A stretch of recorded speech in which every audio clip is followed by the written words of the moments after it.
But first, Governor Rick Snyder puts a new gun law bill on the back burner. Good evening, and thank you so much for joining us tonight. The controversial bill that would have allowed concealed weapons in schools and churches got a lot of heat from community leaders. Yes, it did, and those concerns escalated right after Friday's school shootings that killed 20 children and 6 faculty members. We're going to begin our team coverage with 7 Action News reporter Tom Wade in Lansing. And Tom, I asked the governor right after the Connecticut shootings on Friday if he had signed that bill. He wouldn't commit. Now, what has changed his mind since then? Well, right, Stephen. I mean, he's saying tonight that the horrific tragedy in Connecticut definitely had an impact on his decision. He said it was a number of factors, and of course, the concealed carry in schools and churches. That was the big issue, that there was no opt-out. Ultimately, of course, he vetoed it. Governor Snyder late this afternoon using his veto pen to block a controversial gun law from taking effect.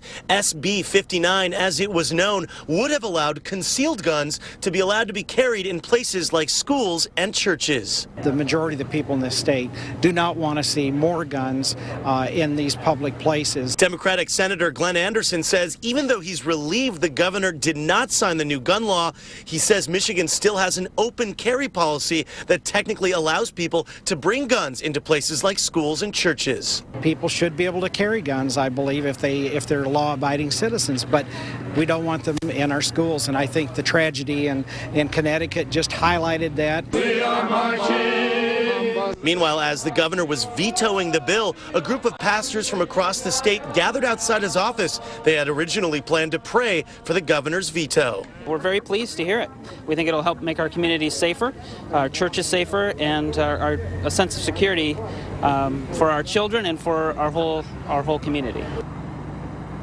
And we invited the governor to speak with us on camera. We also invited the head of both the House and Senate GOP leadership to speak with us on camera. All the parties declined.